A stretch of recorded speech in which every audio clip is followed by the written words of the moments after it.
فلما بلغ معه السعي قال يا بني إني أرى في المنام فانظر ماذا ترى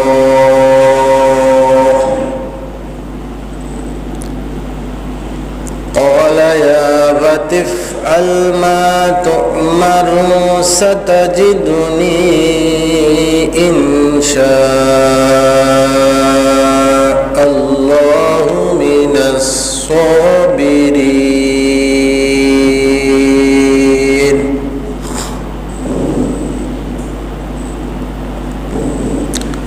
الآية إن الله وملائكته يصلون على النبي يا أيها الذين آمنوا صلوا عليه وسلموا تسليما. اللهم صل على سيدنا مولانا محمد وعلى آل سيدنا مولانا محمد. اللهم صل على سيدنا مولانا محمد وعلى آل سيدنا مولانا محمد.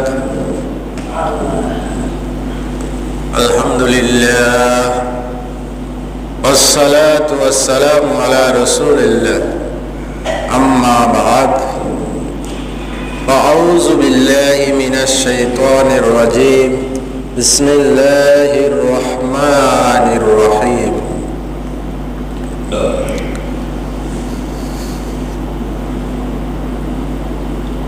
এটা হচ্ছে জিলকদ মাসের শেষ জুমা। জিলহজ মাস শুরু হবে।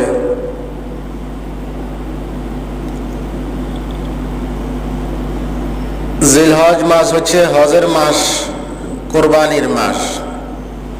রাসূল আকরাম সাল্লাল্লাহু আলাইহি ওয়াসাল্লাম ইরশাদ করেন, যে ব্যক্তি জিলহজ মাসের 1 তারিখ থেকে 8 তারিখ পর্যন্ত রোজা রাখবে, সিয়াম পালন করবে, এক একটা রোজা 1 বৎসরের সমতুল্য নেকি তাকে দেওয়া হবে। ইয়াউমে আরাফা হাজী সাহেবগঞ্জ যেদিন হজ করেন 9 তারিখ, ওই দিন যদি কেউ রোজা রাখে তাহলে 2 বৎসর পিছনে এবং সামনের 2 বৎসরের কাফারা হবে, তার গুনাহ মাফ করে দেওয়া হবে। এই হচ্ছে জিলহজ মাসের প্রথম 10 দিনের রোজার ফজিলত। এই 10 দিন তাকবীর দেওয়া, আল্লাহু আকবার, আল্লাহু আকবার, আল্লাহু আকবার, লা ইলাহা ইল্লাল্লাহু, আল্লাহু আকবার, আল্লাহু আকবার, ওয়ালিল্লাহিল হামদ। বিশেষ করে 9 তারিখ থেকে 13 তারিখ আসর পর্যন্ত বাধ্যতামূলক তাকবীর দেওয়া।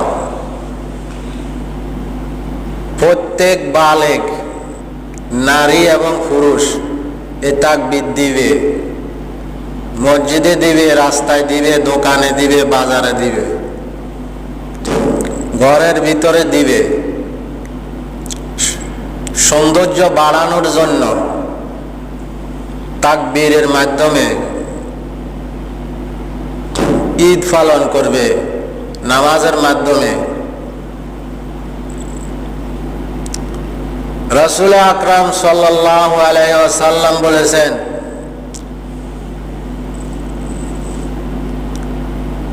কোরবানির কথা।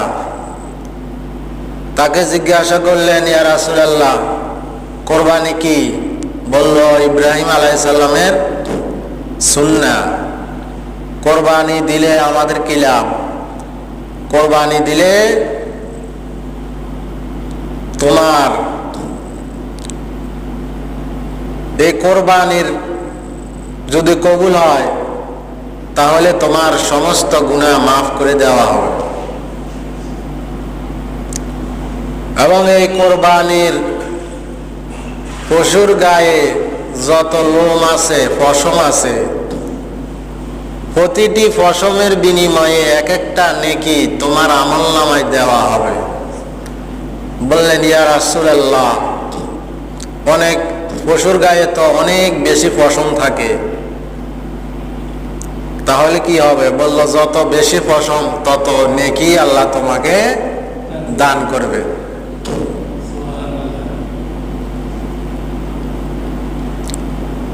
এই কোরবানির পশু শিং থাকবে, কোরবানির পশুর খুর থাকবে, কান থাকবে। কিয়ামতের দিনে খুর এই শিংওয়ালা শিং নিয়ে হাজির হবে, বাহন হিসাবে হাজির হবে, তাকে জান্নাতে পৌঁছায় দেওয়ার জন্য। ইন্নামাল আমালু বিন্নিয়াত, নিয়ত পবিত্র আছে কিনা এটার উপরে নির্ভর করব তার কোরবানি কবুল হয়েছে কি হয় নাই। তো কোরবানি কবুল হওয়ার জন্য শর্ত হচ্ছে অন্তর পরিষ্কার করা, নিয়ত পবিত্র করা, যে অর্ধেক আল্লাহর জন্য আর অর্ধেক মানুষকে দেখানোর জন্য, তাহলে সেটা সেই দিকে যাবে। আর পুরাটাই আল্লাহর জন্য, তাহলে সেটা সেই দিকে গণ্য হবে।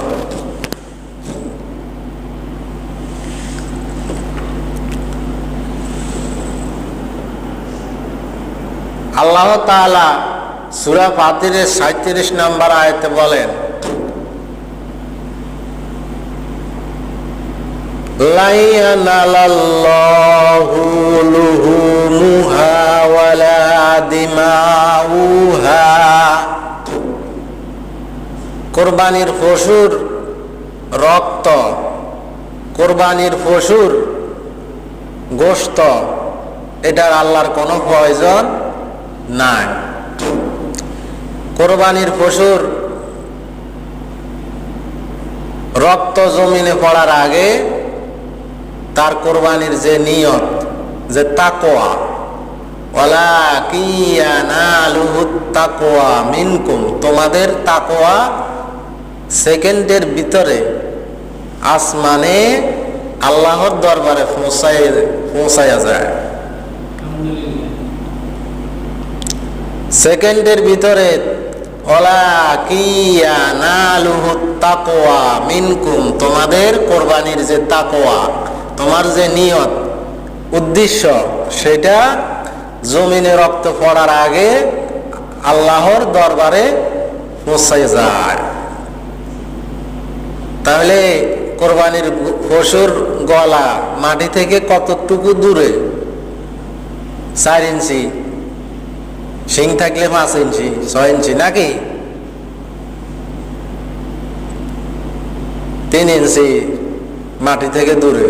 তো এই 3 ইঞ্চির গরুর পশুর যে রক্ত, এটা মাটিতে পড়ার আগে কোটি কোটি মাইল উপরে আসমানে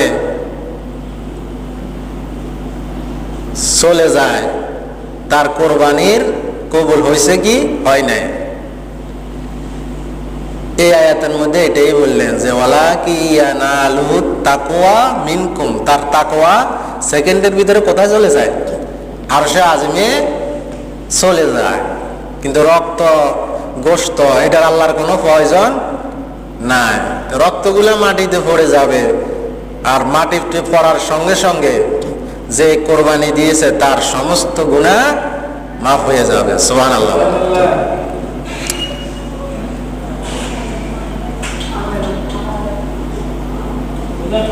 কোরবানি কার উপরে ফরজ ওয়াজিব? মুকিম স্বাধীন মুসলিম মুসলমান নারী এবং পুরুষ বালেগ হইছে, 18 বছরের নিচে হইলেও তো বালেগ। বালেগ হইছে এমন ব্যক্তি, সে নারী হোক পুরুষ হোক, যদি তার কাছে 52.5 তোলা রূপার সমতুল্য পরিমাণ সম্পদ থাকে, টাকা থাকে, তাহলে তার উপরে কোরবানি দেওয়া ওয়াজিব। 52.5 তোলা রূপার দাম 1000 টাকা করে হইলে 52,500 টাকা। কোন সময় রূপার দাম কমে বাড়ে, 1000 টাকা, 1200 টাকা, 900 টাকা, 800 টাকা, এ পরিমাণ। তো যদি 52,500 টাকা, এই টাকা যদি ঈদের দিন কারো কাছে থাকে, তাহলে সে কোরবানি দিতে হবে। তার উপরে কোরবানি দেওয়া কি ওয়াজিব।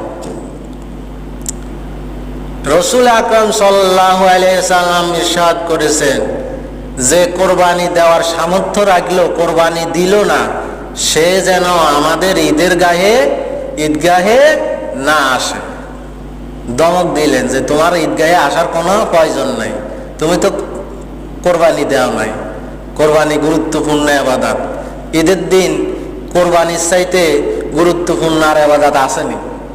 ফরজ ছাড়া ওই সময় ফজরের নামাজের পরে, ঈদের দিন, ঈদের পরের দিন, এর পরের দিন, এই 3 দিনের ভিতরে যদি কারো কাছে 52,500 টাকা থাকে, তাহলে সে কি করবে?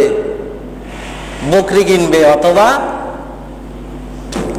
ছাগল কিনবে, ছাগি কিনবে, দুম্বা কিনবে, দুম্বি কিনবে। কেমন? মহিষ কিনবে, গরু কিনবে। সেটা মহিষ হোক, গরু হোক, ছাগি হোক, ছাগল হোক, আর উট হোক, যে কোনো একটা দিয়ে দিতে পারবে। তার বেশি দাম দিয়ে কিনতে হবে, বড় কিনতে হবে, এটা কিন্তু মুখ্য বিষয় নয়। মুখ্য বিষয় হচ্ছে তার কোরবানিটা সে কার জন্য দিতেছে, কি মানুষকে খুশি দেখানোর জন্য? এটা কতক্ষণ? 10 দিন, 12 দিন, 2 দিন মানুষে বলবো আমাকে একটা বড় গরু কিনছে, মিয়া সাহেব, মিয়া সাহেব। কেমন? কিন্তু আল্লাহর কাছে যেটা যাবে সেটা চিরস্থায়ী, কোটি কোটি বছর পরেও সেটা কখনো মুছবে না। আল্লাহ বলেন ওয়ারাফানা লাকা যিকরাক, হে নবী আপনার নাম থাকবো পৃথিবীতে, চিরদিন থাকবো। পৃথিবী ধ্বংস হয়ে যাইব, আপনার নাম থাকবে। আল্লাহ কি বলছেন? ইন্না আতাইনা, পড়েন না, কাল কাউ উসা ফাসাল্লি লিরাব্বিকা ওয়ানহার। তোমাদের কাছে কি চাই? নামাজ আর কি কোরবানি। নামাজ আর কি কোরবানি। তো যদি কোন নারীর কাছে 52.5 তোলা রূপা থাকে, অথবা এমন আছে যে 1 ভরি স্বর্ণ, 1.5 ভরি স্বর্ণ আছে, এর সাথে তার কাছে আরো 10,000, 15,000, 20,000 টাকা আসছে ঈদের আগ মুহূর্তে, এগুলা তার নিজের টাকা, তাহলে সে নারী হোক পুরুষ হোক, সে বিয়ে করুক আর বিয়ে না করুক, বালেগ হইছে এরকম, তাহলে সে নিজের নামে কোরবানি দিবে, এটা তার উপরে কি ওয়াজিব। ধরেন ছেলে বিদেশ থাকে, ছেলে বাবার কাছে 20,000 টাকা পাঠাইলো কোরবানি দেওয়ার জন্য, তো ছেলের কাছে তো টাকা আরো আছে, তো তার তো 52,000 টাকা, তার না আরো বেশি টাকা আছে, জমানো টাকা, নিজের টাকা। এখন তার কোরবানির কি হবে? তার তো নিজের নামে কোরবানি দেওয়া ওয়াজিব। মা বাবাকে দিছে, হয়তোবা মা বাবার উপরে কোরবানি ওয়াজিব না, মা বাবা তাকে তো টাকা দিব, তার খেজমত করব, সেটা তো সব সময় দেয়। কোরবানি উপলক্ষে একটু বেশি দিছে আর কি। আপনি মুরব্বী মানুষ, আপনার নামে কোরবানি দেন, আমরা ফলাইন মানুষ। কিন্তু না, যার সম্পদ আছে, যার কাছে 52,500 টাকা আছে, সে নিজের নামে কি করবে? কোরবানি দিবে। একটা বকরি দিতে পারে, 10,000 টাকা দিয়ে একটা বকরি কিনি সে কোরবানি দিতে পারে। এখন সে বিদেশ থাকে, তার জবাই করবো কে, কিনবো কে? বিশ্বস্ত লোকের কাছে দিব যে আমার নামে কোরবানি দিবে, আর এই গোশতগুলা তোমরা খেয়ে ফেলবে, এতিমখানা দিয়ে দিবে, মাদ্রাসা দিয়ে দিবে, বা গরিবের মাঝে বন্টন করে দিবে, আত্মীয় স্বজনের কাছে এটা পৌঁছায় দিবে। এভাবে সে দিলে তো তার কোরবানি কি হবে? কবুল হবে নাকি? আজ আমার লক্ষ লক্ষ টাকা আছে, বাড়িতে কিছু টাকা দিয়ে দিলাম মুরব্বী, তার উপরে কোরবানি ওয়াজিব না, কিন্তু তার নামে কোরবানি দিয়ে গোশতই তো খাইবেন, তো গোশতই তো খাইবেন। সবার নাম মিলাই আমি টাকা পাঠাই দিলাম গোশত খাওয়ার জন্য, একটা কোরবানি দিয়ে দিলেন, তো গোশতই খাওয়া হইলো, আর কি কোরবানি কি হইল নি? তা আল্লাহ ওই আয়াতে কি বলছেন? সূরা ফাতিরের 37 নম্বর আয়াত, লুহুমুহু আলা দিমাউহা, গোশত আল্লাহর দরকার নাই। গোশত কি আল্লাহ খায়নি? আল্লাহর কাছে গোশত যাইবনি? রক্ত আল্লাহর দরকার আছে নি? নাই। কিন্তু আল্লাহ কি চাইছে?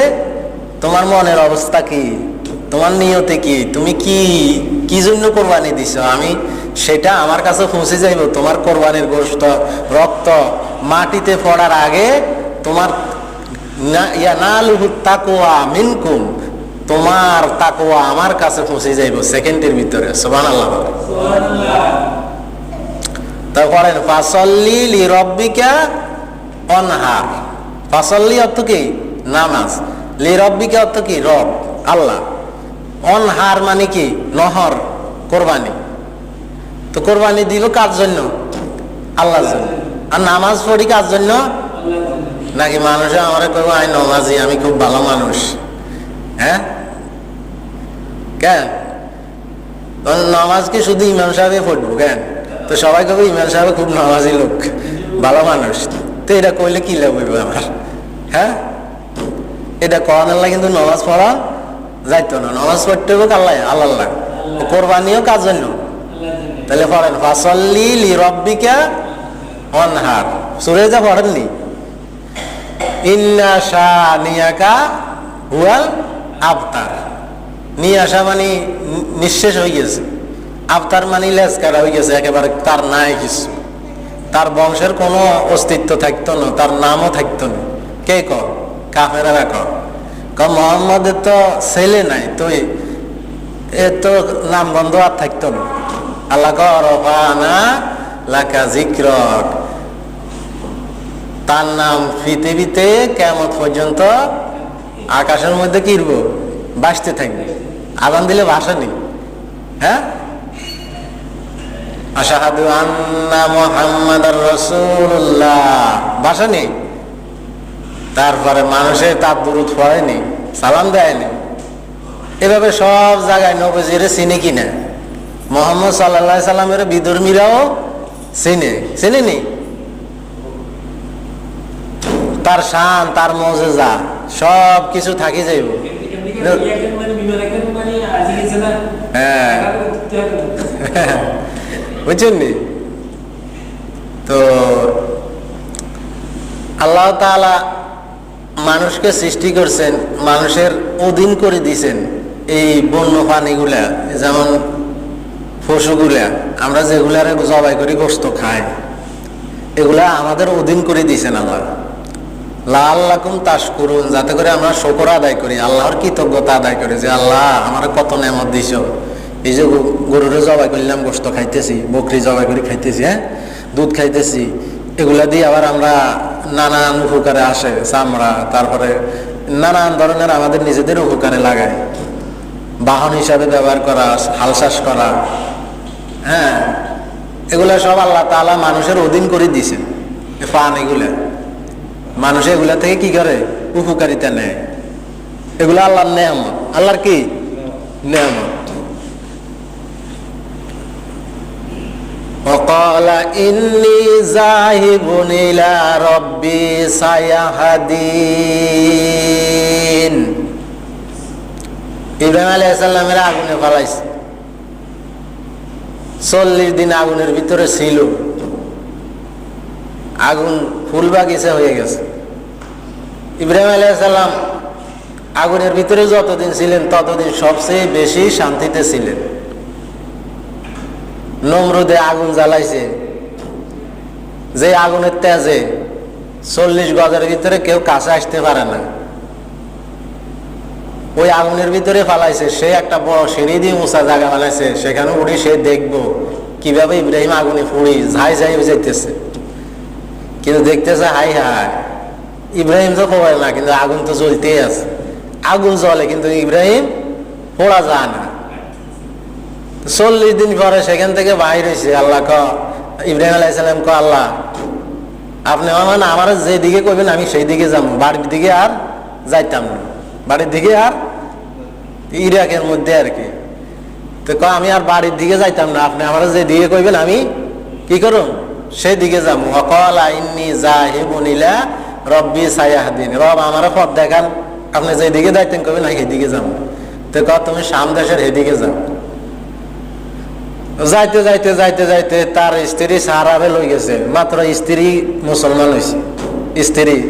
স্ত্রীকে নিয়ে যাইতে যাইতে এক জালিম বাদশার পাওলে পড়ছে। তো হে দেশে জালিম বাদশা হেতের ক্ষমতার অপব্যবহার করে। আমার ক্ষমতা আছে, আমার মনোরঞ্জনের জন্য সুন্দরী নারী যা হাইলে ধরে লই আইবেন।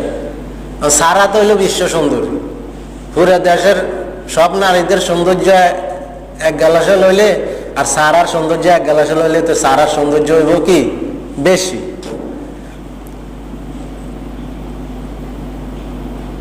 তো এখন দেখেন হ্যাঁ লস্কর বাহিনী ধরে লই গেছে। তখন তাকে ধরার জন্য নমরুদ যখন হাত বাড়াইছে,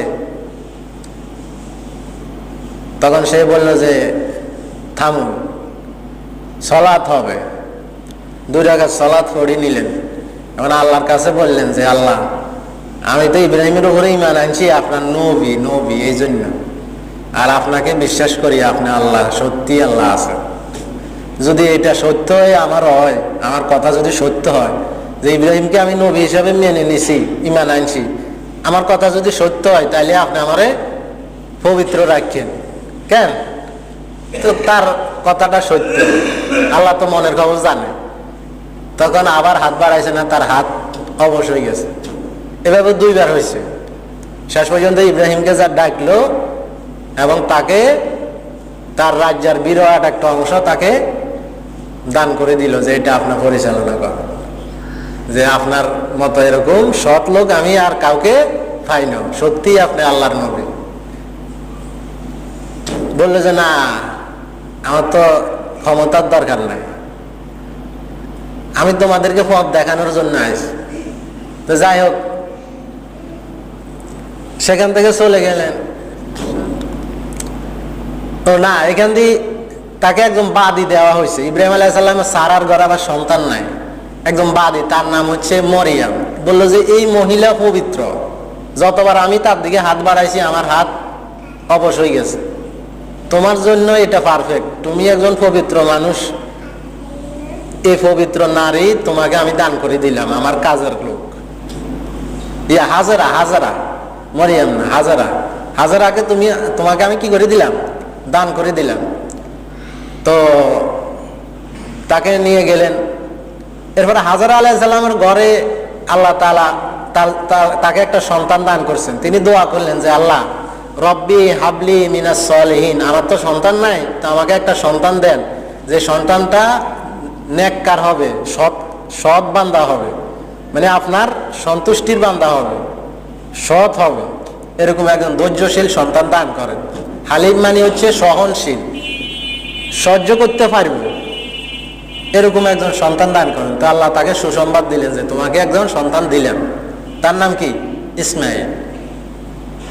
ফাবাশশারনাহু বিগুলামিন হালিম, তোমাকে একটা গোলাম দিলাম, একটা সন্তান দিলাম, যে সহনশীল সন্তান, শ্রেষ্ঠ একটা সন্তান দিলাম, তার নাম কি?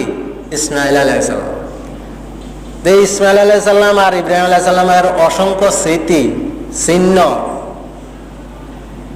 সৌদি আরবে কাবা শরীফের সেখানে আছে না,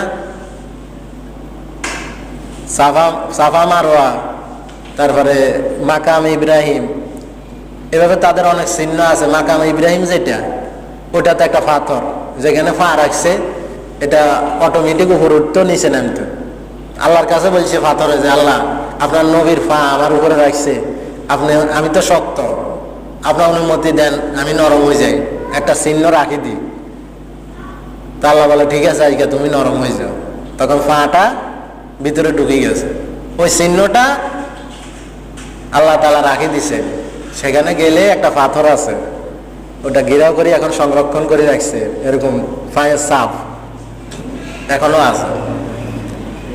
তো এরকম অসংখ্য ইব্রাহিম আলাইহিস সালাম, ইসমাইল আলাইহিস সালামের চিহ্ন, তারা কাবা শরীফ বানাইছেন।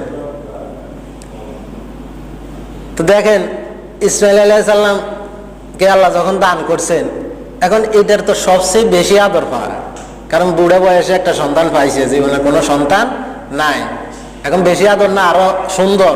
নবীদের কি আর সৌন্দর্য কি সাধারণ মানুষের মতো হয়নি? তো এত সুন্দর, এখন আল্লাহ বললেন, আল্লাহ তাকে স্বপ্নে দেখালেন, ফালাম্মা বালাগা মাহু সাইয়া, সে তার সন্তান যখন একটু বড় হয়েছে, খরখর খরখর করে, এদিকে এদিক নোড়াদুড়ি করে, এরকম, বুঝছেন, বেশি আদরের সময় আর কি। কলা ইয়া বুনাইয়া, সে স্বপ্নে দেখছে, এখন তার সন্তানের বলতেছে হে আমার সন্তান। এখান থেকে আরো অনেক বড় লম্বা ইতিহাস আছে, তা আমি সংক্ষেপে বলতেছি। হে আমার সন্তান, কোরআনের আয়াতের মূল ব্যাখ্যাটা, ইয়া বুনাইয়া, হে আমার বৎস, আমার সন্তান, ইন্নী আরো ফিল মানামি, আমি স্বপ্নে দেখছি তোমারে কি করতেছি, জবাই করতেছি আল্লাহর হুকুমে। আন্নি আজবাহুক, আমি তোমারে জবাই করুম। এখন মাজা তারম ফাংজুর,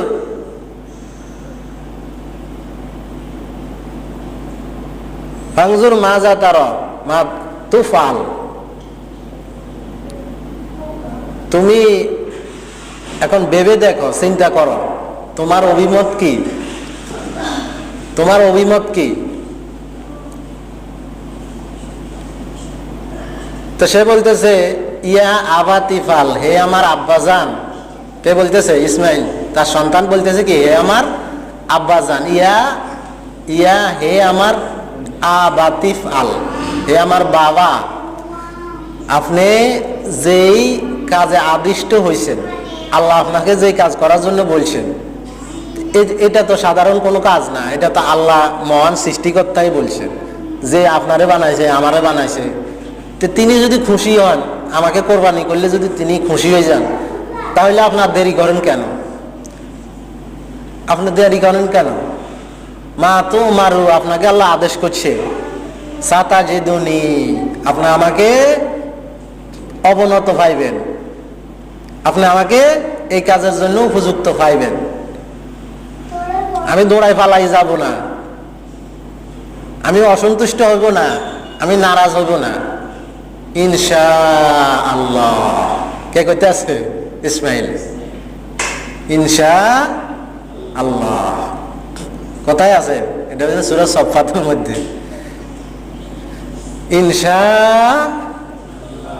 সন্তানের ছোট বাচ্চা কি করতে আছে? কয় ইনশাআল্লাহ, আল্লাহ যদি চায় তাহলে আপনি আমাকে পাইবেন মিনাস সাবিরিন, ধৈর্যশীল।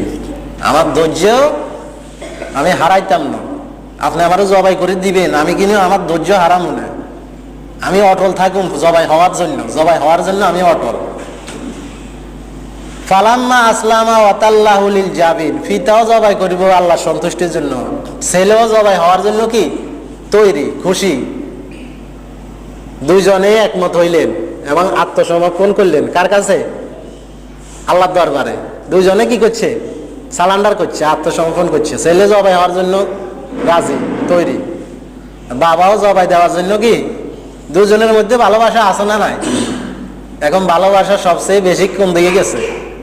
সন্তান এবং পিতার মধ্যে ভালোবাসা নাই, কথা কার নাই? এই দুজনের সৌন্দর্য কি আর সাধারণ মানুষের মতন? তাদের দুজনের মধ্যে ভালোবাসা আসেনি। এখন ভালোবাসাটা কোন দিকে গেছে? আল্লাহর দিকে গেছে। এখন দুজনে যে পরিমাণ ভালোবাসে, এর চাইতে বেশি ভালোবাসে কাকে? তো এটা প্রমাণ করার লাগবো নি? লাগতো না? প্রমাণ করার জন্য ইব্রাহিম আলাইহিস সালাম দাঁড়ালো ছুরি দিয়া গর্দানের মধ্যে ফোঁসানো শুরু করল। ওই দিন সৃষ্টির সমস্ত কিছু থেমে গেছে এবং ফেরেশতারা বলছে, আল্লাহ কি দেখতে আছে? আপনার খলিল কি করতেছে? বলতেছে আর একটু দেরি করো। ফোঁসাইতে আছে, আহা ছুরিতে কেরম ধার। শেষ পর্যন্ত ছুরিরে মারলেন জোরে, মারার সাথে সাথে একটা পাথর এই ছুরির ধারে কাইটা দ্বিখণ্ডিত হয়ে গেছে, কাটে না। ছুরি প্রমাণ করছে যে ইব্রাহিম ছুরির ধার নাই কইও না, ছুরির ধারে দেখো পাথর কাটা গেছে, কিন্তু আল্লাহর আদেশ নাই। আমার ধার আছে কিন্তু আমি ইসমাইলে কাটার মতো সেই আদেশ নাই, আল্লাহর অনুমতি নাই। তো ছুরি কার কথা শুনলো? দেখছেন দাঁড়াইলে ছুরি পর্যন্ত কথা শুনে কার? তো এবার জিবরাইল ফেরেশতা আইছে, আসি আবার ছুরি কেনারে লই ইব্রাহিমের হাতে ধরাই দিছে। এবং কিন্তু মা চোখ বান্ধুন না, কিন্তু ওই জান্নাতে দুম্বা বড় চাই গানি সবাই দি কয় এবার কোরবানি দেন চাই, এবার কারা জানি। ইব্রাহিম তো জানে যে ছেলেরে ফসাইতে আছে, এবার আবার জোর দি একেবারে জোরে ফসাইতে আছে, দেখতেছে ফস ফস করে রক্ত বাড়িতে আছে। এই খুশি, যাক আল্লাহ খুশি হয়ে যাবে। চোখ মেলি দেখে কিরে ছেলেদের দাঁড়ায় রয়েছে। হ্যাঁ, তিনজনে দোয়া করছিল, আল্লাহু আকবার আল্লাহু আকবার লা ইলাহা ইল্লাল্লাহু আল্লাহু আকবার আল্লাহু আকবার। কিরে ছেলেদের দাঁড়ায় রয়েছে, এটা কি ঘটলো? তা আল্লাহ পক্ষ থেকে ওহি আইছে, ওনাদাইনাহু ইয়া ইব্রাহিম, হে ইব্রাহিম সাদ্দাকতার রুইয়া, তুমি যে স্বপ্ন দেখছো সত্যিও দেখছো। নবীদের স্বপ্ন হলো সত্য। কদ সাদ্দাকতার রুইয়া, তোমার সত্য স্বপ্ন তুমি বাস্তবায়ন করছো, আমি খুশি হয়ে গেছি, তুমি ফাঁস করছো। তো এই ফাঁস করছো, এই বিনিময়ে আমি আল্লাহ তাআলা তোমার নেয়ামত দিছি কি? দুম্বা, জান্নাতি একটা নেয়ামত দিছি, দুম্বা বকরি, এগুলা কিয়ামত পর্যন্ত তোমার উম্মতে মুহাম্মাদের জন্য আমি দিয়ে দিলাম, তারা জবাই করে গোশত খাইব। সুবহানাল্লাহ বলেন। তো দেখেন আল্লাহর নেয়ামত দিছে কিভাবে? ইব্রাহিম আলাইহিস সালামের মাধ্যমে। এই জন্য তিনি তার সুন্নাহ, এটা তার কি সুন্নাহ, এবং তিনি হচ্ছেন আমাদের কি জাতির পিতা। মিল্লাত আবিকুম ইব্রাহিম ওয়া সাম্মাকুম মুসলিমিন, তিনি হচ্ছেন মুসলিম, খাঁটি মুসলিম, আত্মসমর্পণকারী মুসলিম। তিনি অসংখ্য পরীক্ষার মধ্যে ফার্স্ট ডিভিশনে পাস করছেন। সুবহানাল্লাহ বলেন। তো ইব্রাহিমের উসিলা আমরা উম্মতে মুহাম্মদী। আমাদের মুহাম্মদ সাল্লাল্লাহু আলাইহি সাল্লাম আবার কার বংশের লোক? ইব্রাহিম আলাইহিস সালামের এত পরীক্ষা করছে, তার বংশ থেকে আবার কে আইছে? উম্মতে মুহাম্মাদী, মুহাম্মাদুর রাসূলুল্লাহ। কোন থেকে কি হয়েছে বুঝছেননি? কোন দিকের থেকে কি আইছে আর বুঝছেননি? নেয়ামতটা কোন দিকের থেকে আসছে? ইসমাইল আলাইহিস সালাম, ইব্রাহিম আলাইহিস সালাম। আমরা পড়ি না আল্লাহুম্মা সাল্লি আলা মুহাম্মাদ ওয়া আলা আলি মুহাম্মাদ, এক অংশ মুহাম্মাদের নামে, আরেক অংশ কি ইব্রাহিম। আল্লাহুম্মা বারিক আলা মুহাম্মাদ ওয়া আলা আলি মুহাম্মাদ কামা বারাকতা আলা ইব্রাহিম ওয়া আলা আলি ইব্রাহিম। ইব্রাহিমের উপরে আপনি যেভাবে নেয়ামত দিয়েছেন, রহমত দান করছেন, দয়া করছেন, মুহাম্মাদের উপরেও যেভাবে করছেন। হ্যাঁ, বলি না নি এগুলো?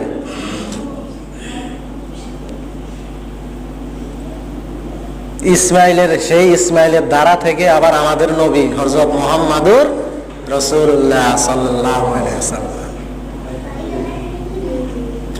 তো এগুলো আমাদের জানা দরকার না, যে আমরা কি খাইতেছি, কেন কোরবানি দিতেছি, আর কেন ঈদ পালন করতেছি।